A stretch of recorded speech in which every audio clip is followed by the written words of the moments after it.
SportsOnTapPodcast.com, the place to go where you can listen to past shows, read featured articles, check out all of our social media updates, plus much, much more. SportsOnTapPodcast.com, the official website of Sports on Tap.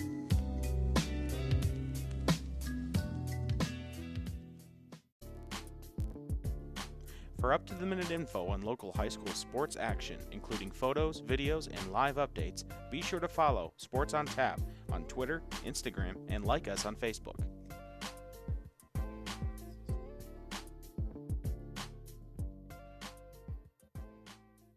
Why do you exercise? To look better? To feel better? To drop a few pounds? To train for an event? To defy age? Or to keep your ability to say yes to the things you love to do? Whatever motivates you, G&G Fitness Equipment is here to get you there. Treadmills, ellipticals, rowers, bikes, home gyms, and accessories. We'll pair you with the right equipment, teach you how to use it, and be there every step of your fitness journey. G&G Fitness. Your goal is our goal.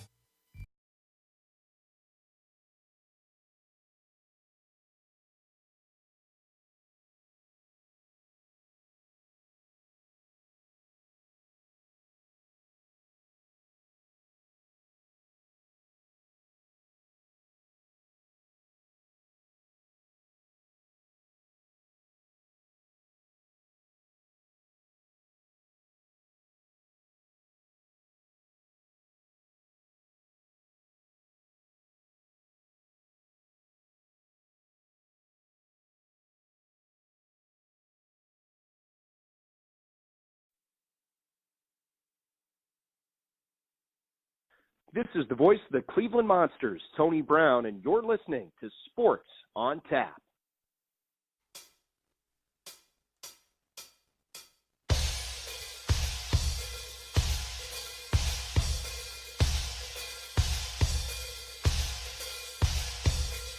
You're listening to Sports on Tap, presented by RRT Productions. Here are your hosts, Rob Troutman, Josh Jeffy, Ed Dick, and Sean Duffy.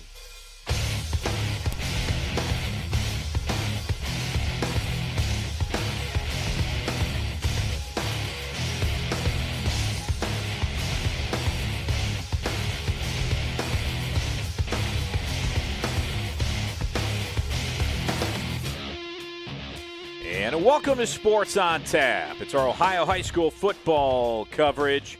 It's our championship edition as we get further into the Ohio high school football playoffs. I'm Rob Troutman. We have Josh Jeffy. Ed Dick will be joining us shortly, and Sean Duffy is out on assignment. I want to thank everyone for joining us, and visit our website, sportsontappodcast.com, where we archive all of these podcasts along with videos and other photos and stories in high school sports. And you can also follow us on Twitter at SOT Podcast. We're on Facebook. We're on Instagram, YouTube, all over the place. iTunes, SoundCloud, you can see it all. So go all over the place and look up Sports on Tap, and we'll be there. But without further ado, Josh, state semifinal games and the regional championships happened. A few of our teams were still in it. We had Aurora, we had Avon, and we had Mentor still in it. We'll tell you how all of them will, how they did and if they will continue on or not. But, Josh, let's get into the thick of it with the Mentor Cardinals. Yeah, and again, we've talked about it all year and all playoff long that Mentor Cardinals were ranked number one in Division I, Region 1, and they were locked up against Pinkerton Central, who was actually 13-1, very tough team. So both teams were looking into this regional final matchup as, a way or a state semifinal matchup for a way to go in and compete with each other for the right to move on to the state championship game. And in this one for Mentor, both the first and second half started off as well as they could. The Cardinals took the opening kickoff and drove 84 yards in 7 plays. scoring on a Ian Kipp to Luke Floria slant pass. That went for 29 yards, and Menor got off to an early 7-0 lead over Pickerington Central. Later on, they responded with 2 straight scores. First by Notre Dame recruit Lorenzo Stiles as he took the pitch 48 yards down the sideline. And then quarterback Dimitri Crenshaw finished an 84-yard drive with a 3-yard run. That made it 14-7 Central early in the second quarter. Later on, momentum shifted back to Menor when the Cardinals converted 2 third downs and a 4th down on a 15-play, 80-yard drive that culminated on a 1-yard scoring plunge that tied the game at 14th. Central stopped Menor's fake punt attempt on the next possession and capitalized with a 9-play, 60-yard drive score on a 4-yard Nick Mosley run to go back up 21-14. Ian Kipp, the great quarterback for the Cardinals, followed that score with a 38-yard pass to R.J. Fulmer, and he also added runs of 25 and 4 yards. But this was a big play in the game. There appeared to be a 13-yard touchdown strike to Justin Luke. Made a great catch in the end zone, but the play was actually called back for holding. Menor was short on the 40-yard field goal attempt, and that's how the game went into the half. Still tied 21-14. Menor came out in the second half and threw caution to the wind, determined to in the second half to come out and really play Cardinal football. Onside kick to start the half bounced off a Central player and was covered by Marco Toth. On the ensuing play, Kipp fired quickly to the sideline to Luke Fourier, who raced untouched down the sideline for a touchdown that tied the game up at 21. So Menor really came out looking to really set the tone there in the second half.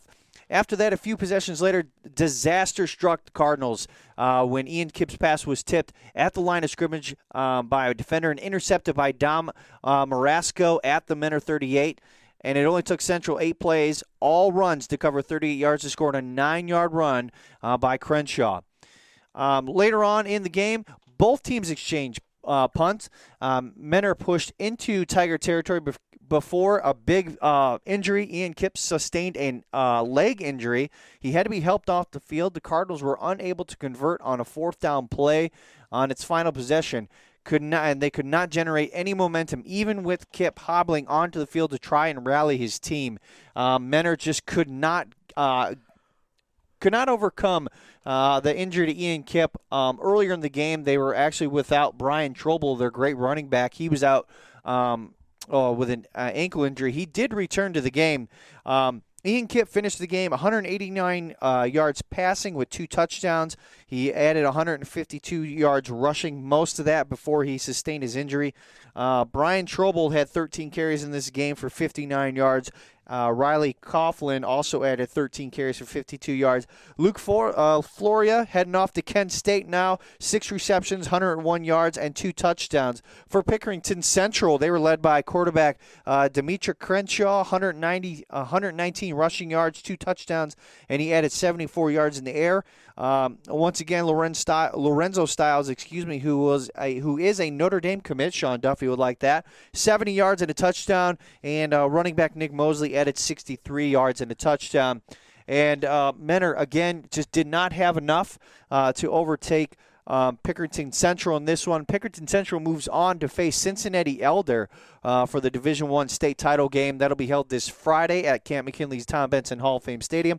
Menor finishes its season, and more importantly, the head coach, Steve Trevisano, finishes his 23rd season, finishes his coaching career with a loss in the state final round for him. So somewhat of a disappointing end of the season to Menor.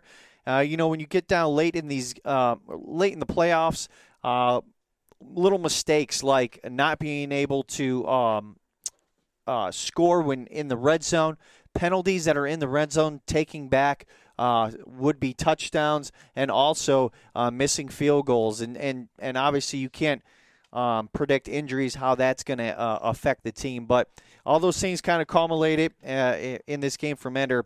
They were not able to go. Once again, Pickerington Central moves on with a 28-21 victory over the Cardinals. Wow.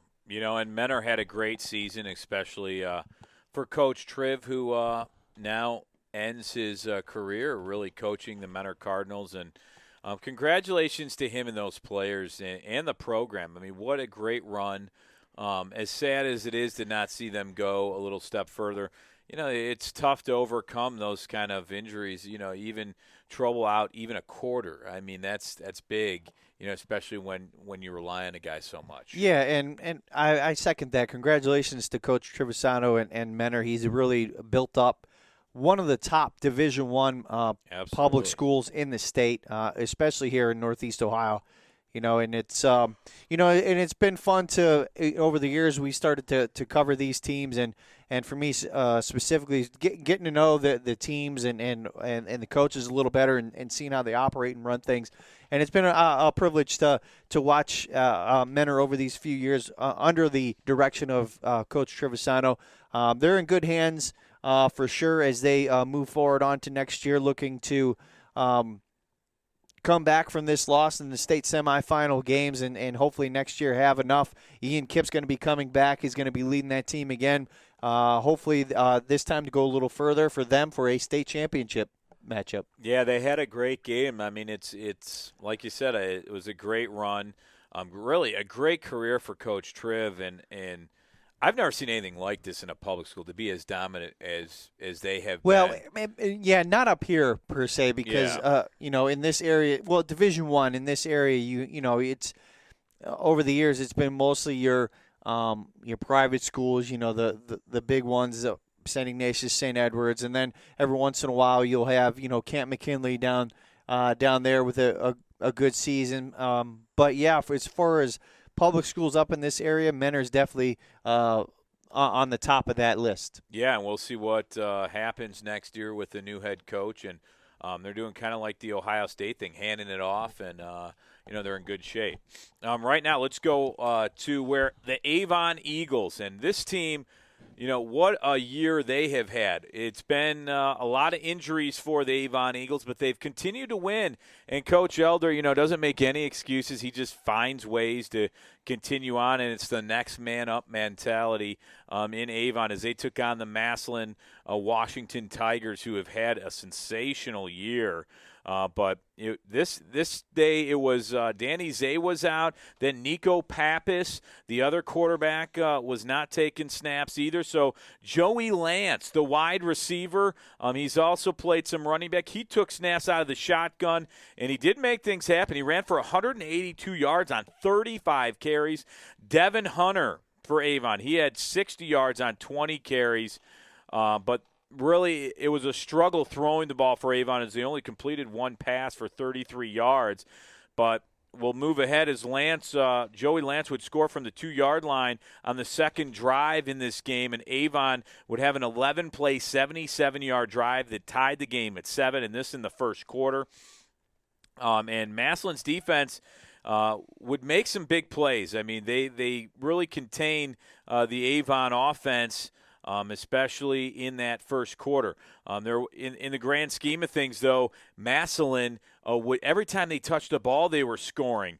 And going into halftime, it was Avon, though. Nathaniel Vakos with a 23-yard field goal. They cut the deficit to 21-10 at halftime. And Avon actually coming out at halftime in the second half, they would stop Massillon on the first drive of the second half. But offensively, they punted twice in their first few possessions, and they couldn't really establish anything as the Tigers, they managed 2 touchdowns in the second half. Zion Pfeiffer ran really well for Massillon. He was the leading rusher with Terrence Keys. And also Raekwon Venson each scored touchdowns for the final score in this game being 35-10 was the final score in this game. So 10 points at half for Avon, and in the second half they just struggled offensively to get anything going in the game. And give credit to Massillon's defense. They have a lot of fast players, and even Joey Lance said, let's credit to Massillon. They've got some players that are really good over there. They're quick. They're active, they're physical, and, the injuries really caught up to Avon. They had 10 to 13 guys that were injured, and a lot of those guys played either one side of the ball or both. So to have Joey Lance kind of run in shotgun, you knew they had to change things up and not really pass like they're normally used to doing.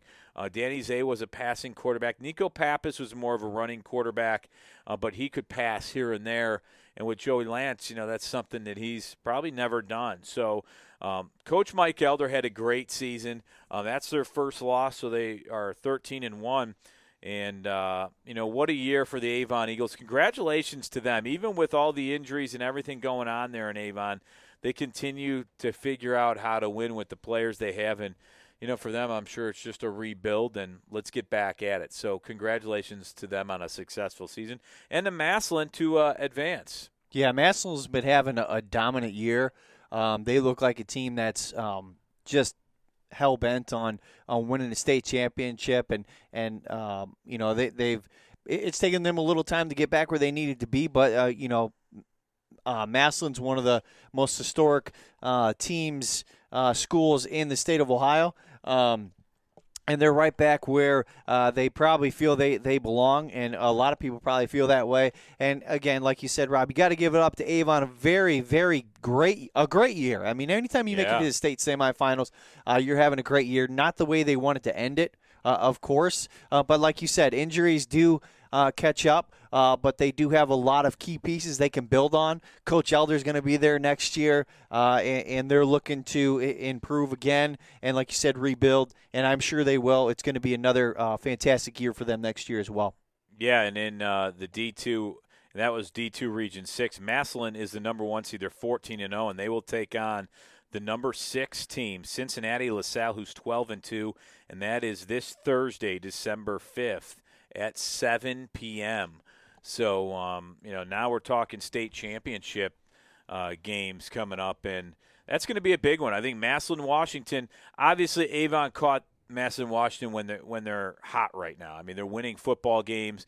Avon has a lot of injuries, and they kind of were learning on the fly how to deal with some of the big-time injuries, whether it's quarterback. Nick Parasak, a big running back for them, was out early on in the season.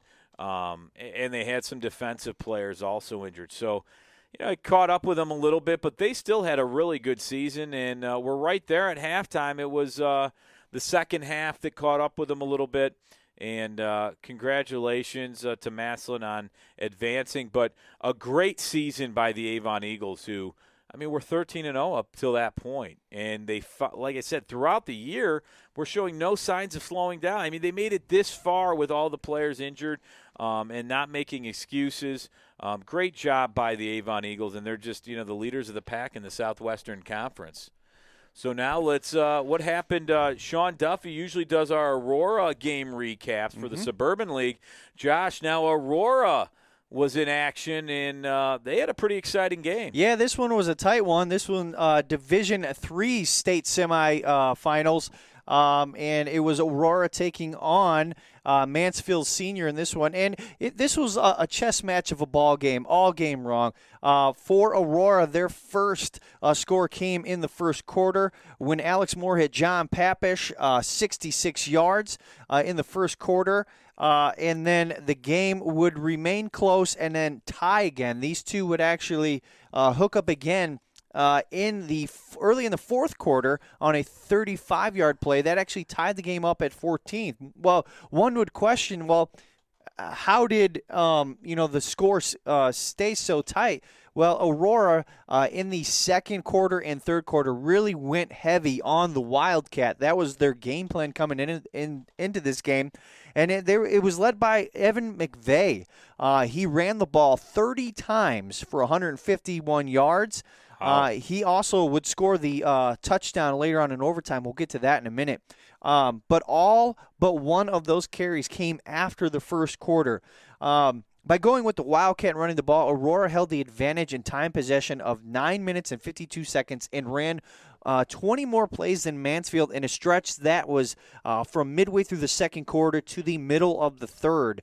Mansfield ran just one offensive play, and that play was an interception by Aurora's John Papish. So this game was definitely ball control for Aurora. They wanted to keep Mansfield Senior off the field, and they did that.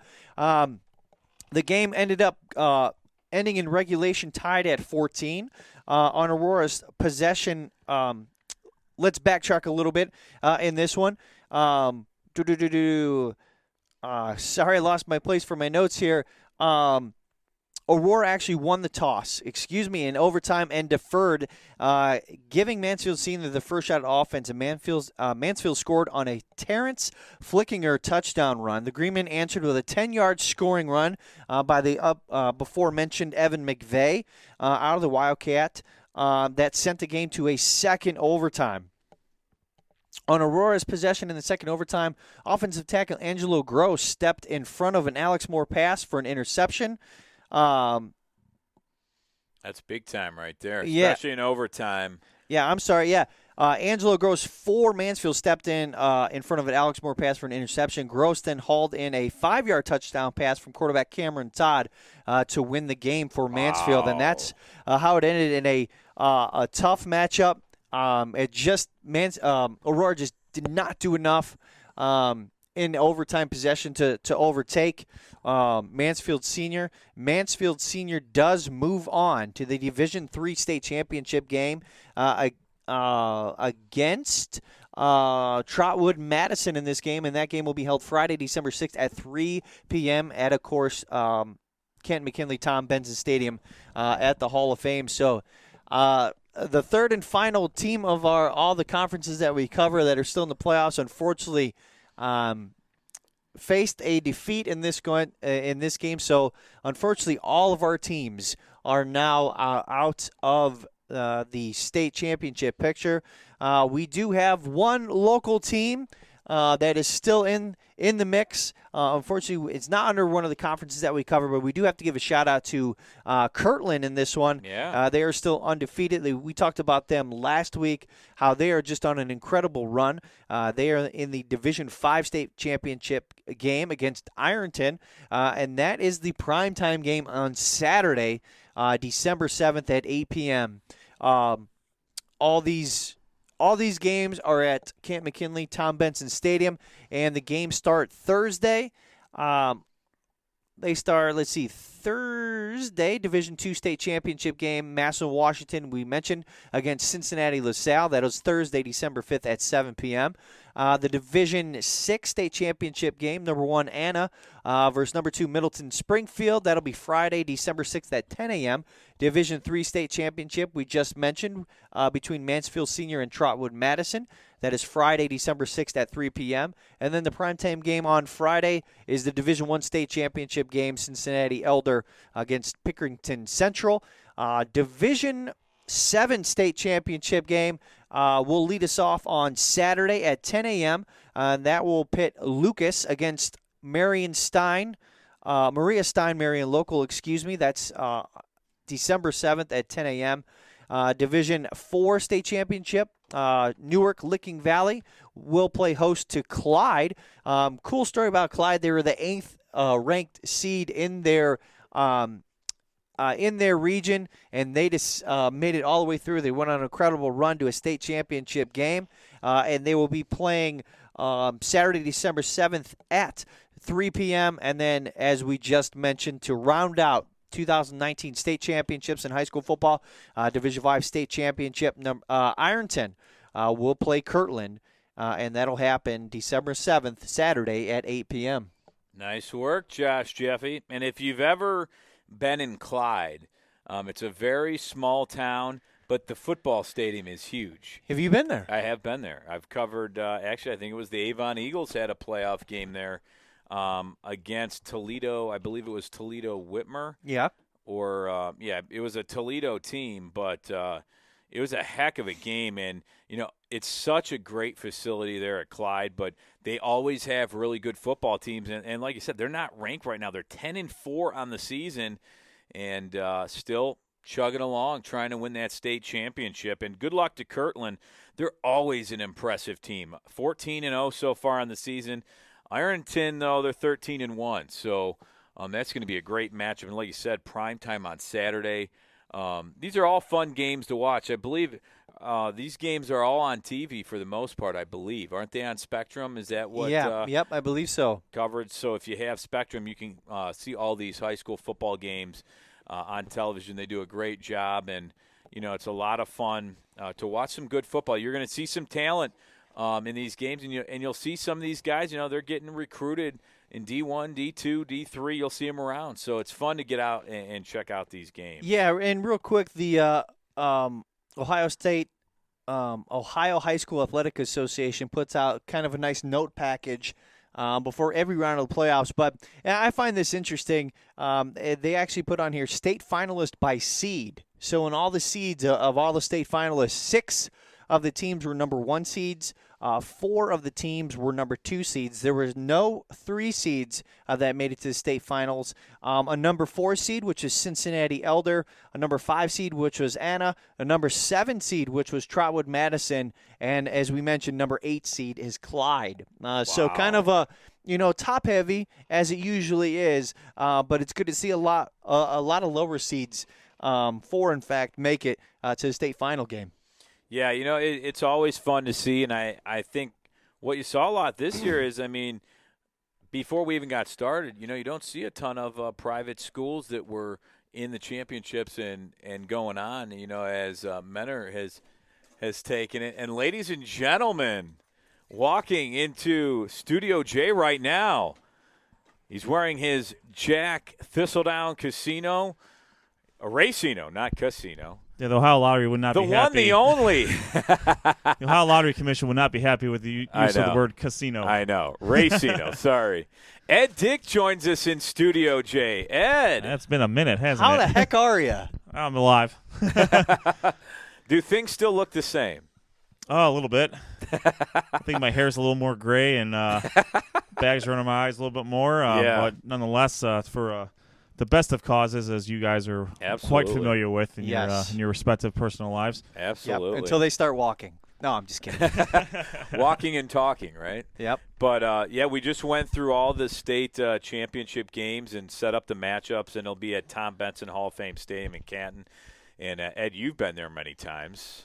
Yeah, unfortunately, my when I was a senior after you guys had graduated, we had to play McKinley in the first round of the playoffs. It was a home game for them. We were the 5 seed in Region 2, I believe, according to JoeIdle.com. You can actually go all the way back to 2001 and see how our season ended up.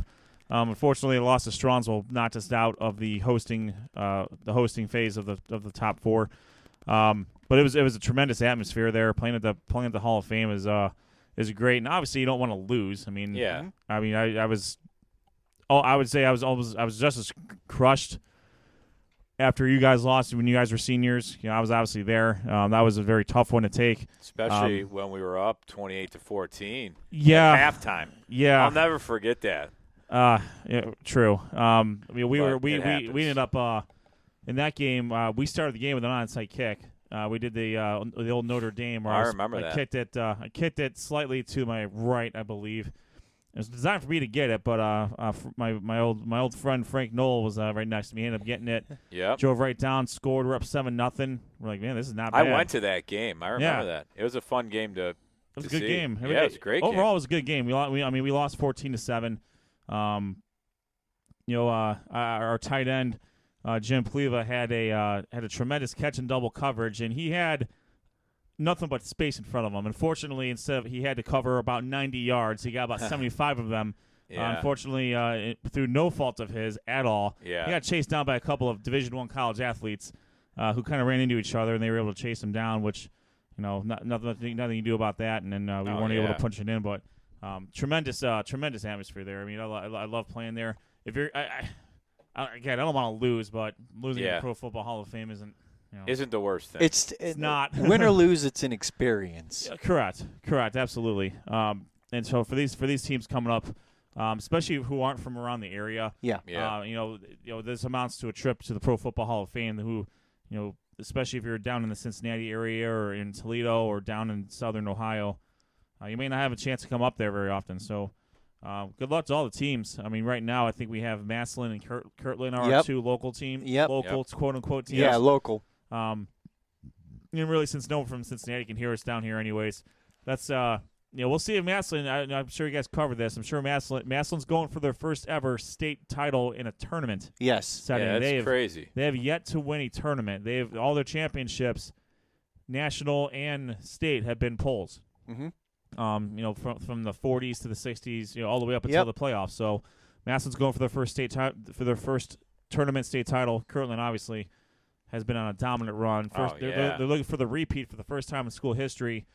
They have won championships in Division 7 and Division 6. They'll be going for the one in Division 5 this year. Yeah, we talked about that last week. They're just incredible record. It's now like what do we say over the last 13 years, maybe something like that. I forget the number of years, but they've won like 150 games and lost like 7 or 8 total, and that's including playoffs.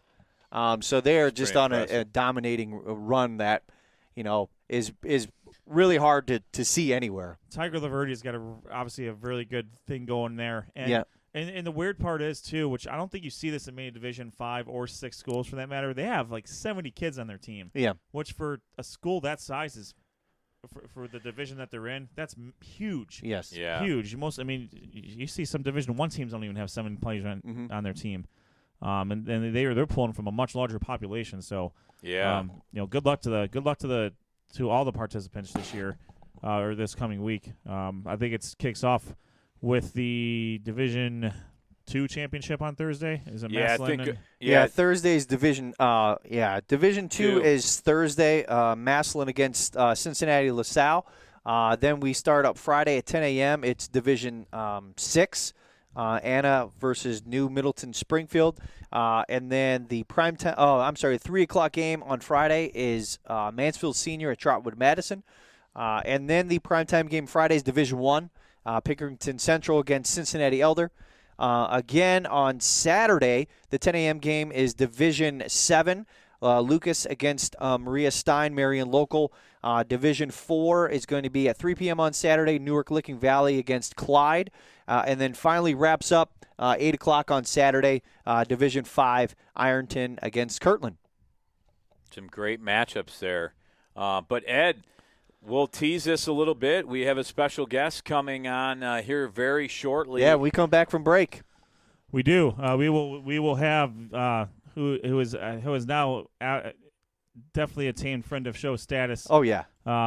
He is the head coach of the Medina Battling Bees girls soccer team or ladies soccer team.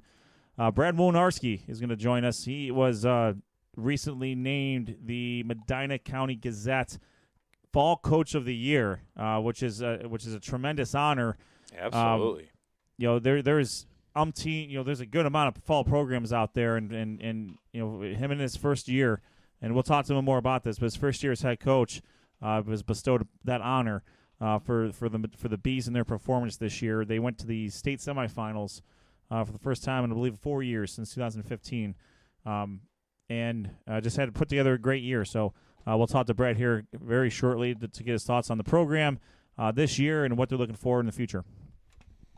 Sounds good. All right, let's step away. We'll take a short break, and when we come back, we'll talk some ladies soccer. Medina Bees coming up right here on Sports on Tap.